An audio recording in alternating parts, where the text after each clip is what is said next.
Bom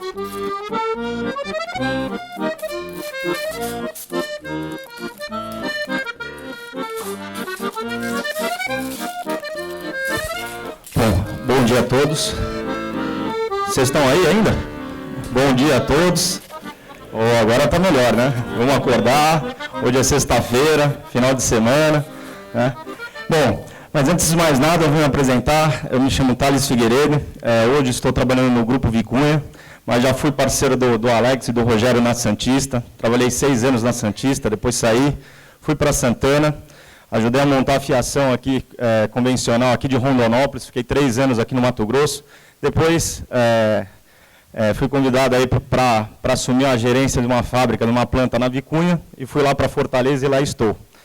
E há 3 anos atrás também passei também a gerenciar a parte da matéria-prima dentro da Vicunha. Então eu trabalho muito com o Pôtio, eu acho que a grande maioria aqui conhece, o Pôtio é que faz a parte comercial de compras aí de algodão, e eu faço todo o gerenciamento depois que ele compra, para onde vai, para que mistura vai, enfim, para que fábrica vai. Então, a Vicunha hoje, no Brasil, nós temos 4 plantas, sendo que 3 delas são plantas completas, ou seja, que pega o fardo de algodão e transforma até o tecido, que é o produto final da Vicunha. E tem uma planta que é somente uma fiação, que era a antiga malharia da Vicunha, que era a malharia Elizabeth.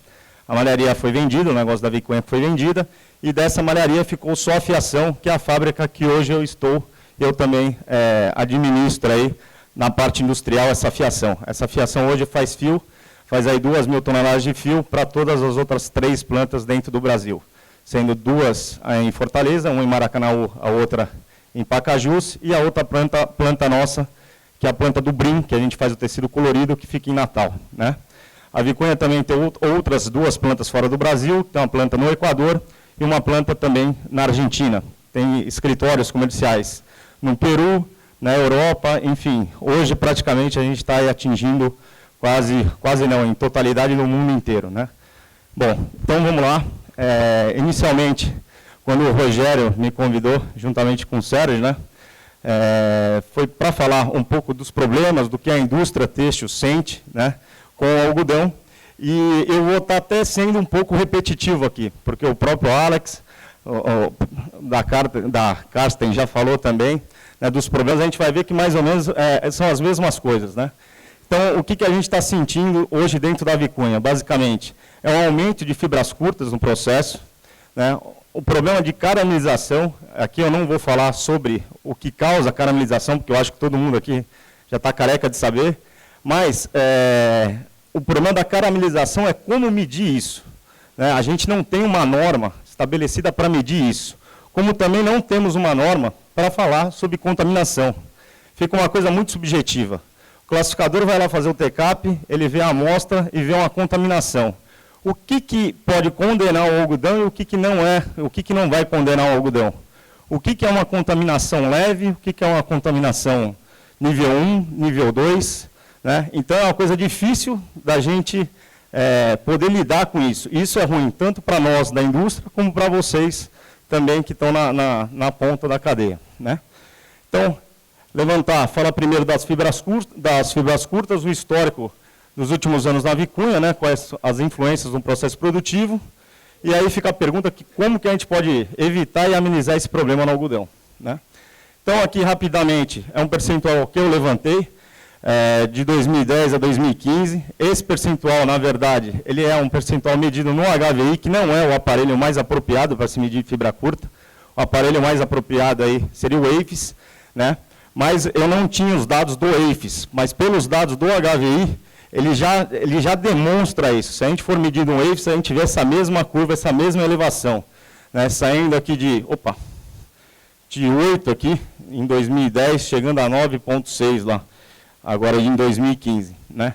E a gente vê isso dentro das fábricas, né? Dentro da produção, a gente vê o que acontece com essas fibras curtas, né? Então, você vê ali a geração de pó, de fibras soltas no processo, só é dentro da fiação de anel, né? As fibras agregadas, né?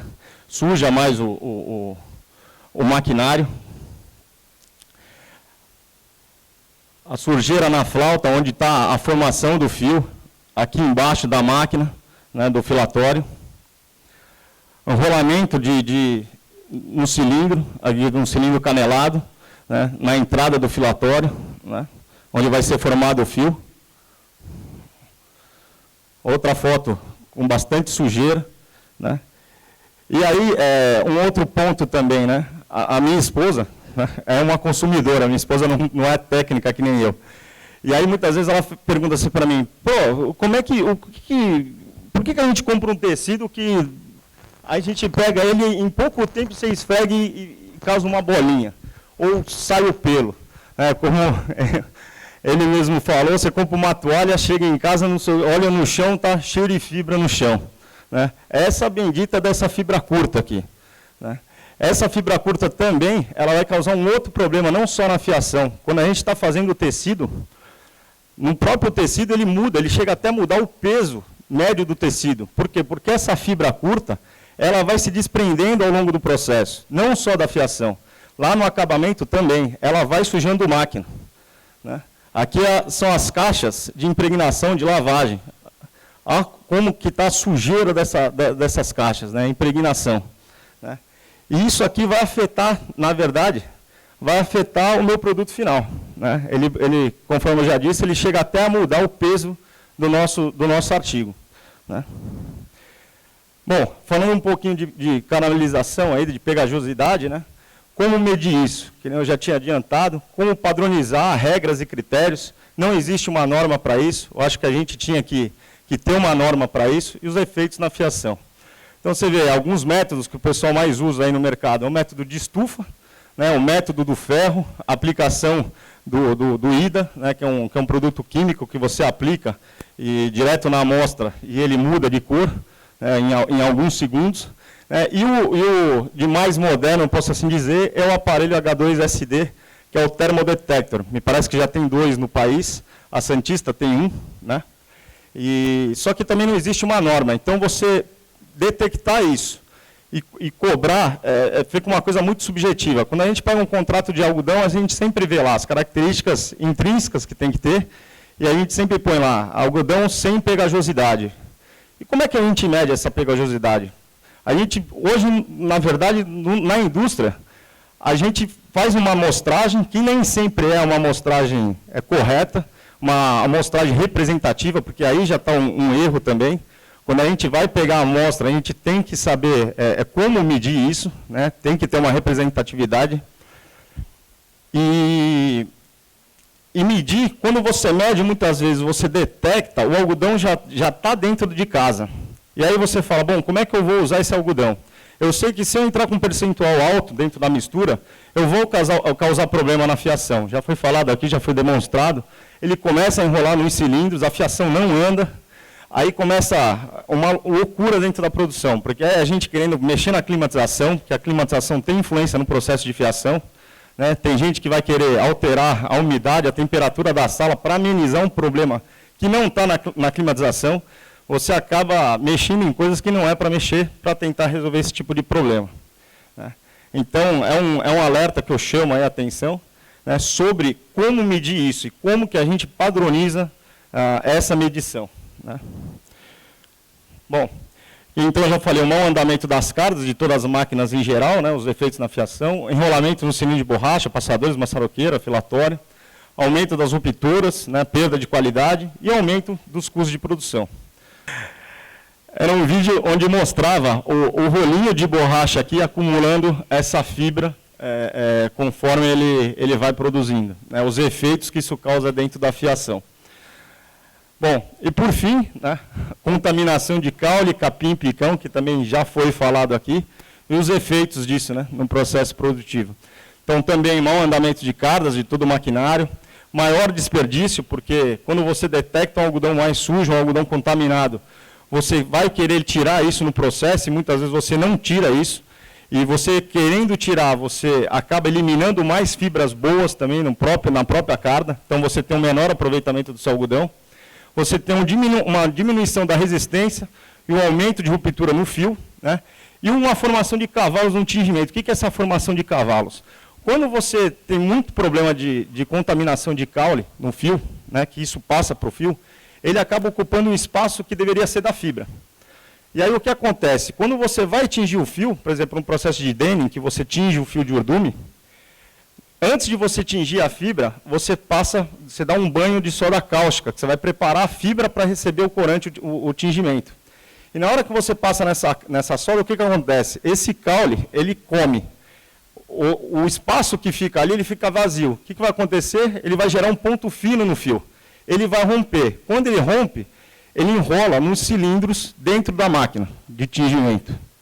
E aí, a máquina de tingimento, você não pode parar a máquina. Toda vez que você para a máquina de tingimento, como uma parte do fio está mergulhado no banho, ele acaba absorvendo um pouco mais o corante, e ele forma uma faixa no tecido. Isso desclassifica, isso gera uma segunda qualidade, que hoje é um dos principais problemas para quem fabrica denim. O denim, no tingimento, você não pode parar de tingir, ele tem que ser um processo contínuo. Então, sempre quando você tem essa ruptura, esse aumento de rupturas, principalmente no tingimento, é o que a gente chama de cavalo, né? E aí gera uma segunda qualidade, né? E aí, por fim, a desclassificação da qualidade no tecido, porque quando você não tira totalmente, ele passa para o tecido, que nem na Vicunha a gente fabrica o denim e fabrica também o brim, e o brim, ele é pior do que o denim, né? Porque o brim, muitas vezes você tinge, ou você não tinge, você faz a peça branca ou cru, e acaba revelando isso no tecido. Acho que teve uma foto da Karsten, não sei quem colocou, que aparecia lá o caule no fio irregular lá, né? Bom, é isso. Espero ter contribuído de alguma forma, né? Mais uma vez, agradeço aí. Para mim, que estou lá na parte industrial, é muito raro eu sair, né? Geralmente, quem vem para esses eventos é o Puccio, né? Mas, a partir de então, vou até conversar com ele, porque é bom estar aqui. Eu acho que essa integração da indústria com o produtor tem que haver mais vezes, é muito importante. Eu acho que falta isso no nosso meio, na verdade, né? É uma coisa que eu sinto, e quando a gente conversa com as outras pessoas da indústria, isso também é comum.